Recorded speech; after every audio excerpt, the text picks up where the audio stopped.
మీరు ఈ వీడియో చూసారా?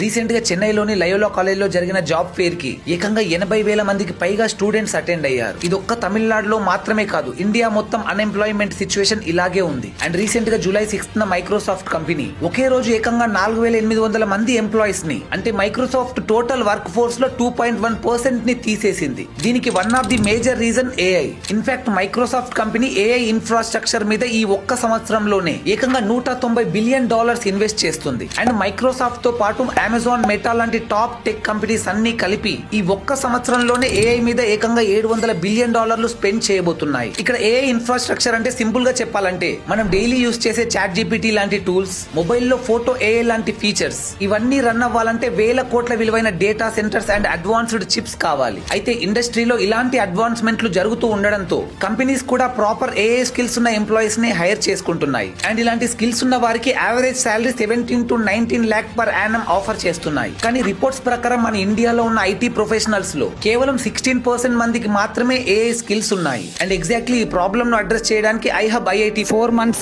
AI and machine learning program ను లాంచ్ చేసింది. అది కూడా తెలుగులో. ఇక్కడ Telugu professionals working in top companies like Swiggy and Warner Bros live classes లో నేర్పిస్తారు. ఇందులో 6+ hand on projects like image classification, chat boards, recommendation systems లాంటివి బిల్డ్ చేయవచ్చు. And you can get placement support across 5,000+ companies. దీనికోసం ఈ సండే జరగనున్న entrance exam test ను clear చేయాల్సి ఉంటుంది. ఏఐ అని కామెంట్ చేయండి, నేనే మీకు డీటెయిల్స్ DM లో సెండ్ చేస్తాను. లేదా నా బయోలో ఉన్న లింక్ ని క్లిక్ చేసి కూడా మీరు రిజిస్టర్ చేసుకోవచ్చు. ఈ వీడియోని బ్రైట్ ఫ్యూచర్ కోసం ఏఐ నేర్చుకోవాలనుకుంటున్న మీ ఫ్రెండ్స్ అండ్ ఫ్యామిలీతో వెంటనే షేర్ చేయండి. వాళ్ళకి కూడా ఉపయోగపడుతుంది. అండ్ ఇన్ఫర్మేషన్ వర్తి అనిపిస్తే ఒక్క లైక్ చేయండి.